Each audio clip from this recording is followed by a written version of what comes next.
السلام عليكم ورحمة الله. بعد غياب طويل قد عدنا لكم والعود أحمد. اليوم سنتعرف على قصة للمافيا، وهي قصة زعيم المافيا والمحاسب الخائن. هيا بنا.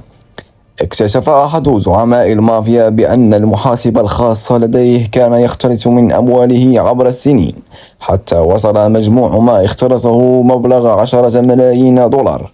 المحاسب كان أصما وأبكما، أي لا يسمع ولا يتكلم، وهذا كان السبب الأول لاختياره من طرف زعيم العصابة في هذا المنصب الحساس. فالمحاسب الأصم لن يسمع شيئا قد يجهد به أمام المحاكم، ولن يستطيع أن يفشي سرا لأنه أبكم ولا يتكلم.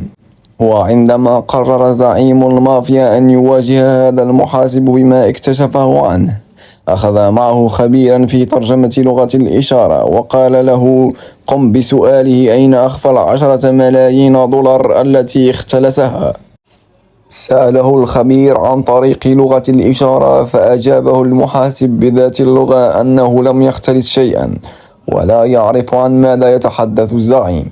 قال الخبير للزعيم: إنه يقول بأنه لم يختلس شيئا ولا يعرف عن ماذا تتحدث يا سيدي. أشعر زعيم المافيا مسدسه في وجه المحاسب الأبكم، وقال للخبير: الآن اسأله مرة أخرى أنه إن لم يعترف سأقتله فورا. سأله الخبير مرة ثانية بلغة الإشارة: سوف يقتلك فورا إن لم تخبره عن مكان النقود التي اختلستها.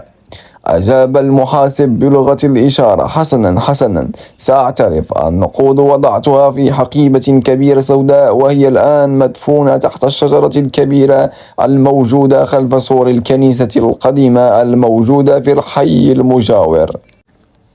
سأل الزعيم خبير اللغة: ماذا قال لك؟ أجاب الخبير: إنه يقول إنك جبان وحقير ومجرد حشرة، ولا تملك الشجاعة لإطلاق النار عليه.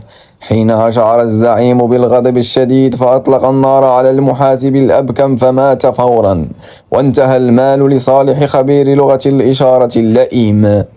إذا مشاهدينا، العبرة والحكمة من هذه القصة: إنه من الخطأ الفادح أن تضع ثقتك كلها في ناقل حديث وأنت غير متأكد من أمانته ونزاهته، أو ناقل وجهة نظر غير موثوق وتبني عليها قراراتك، لعلك تكتشف بعد حين أن تلك الثقة لم تكن في محلها، فيكون سقوطك مدويا وتكون خسارتك مؤلمة وفادحة بسبب التسرع وعدم التحقق ووضع الثقة في غير محلها. وقبل أن تستعين بأي شخص وتعتمد على رأيه، تأكد أولا أنه شخص أمين وثقة.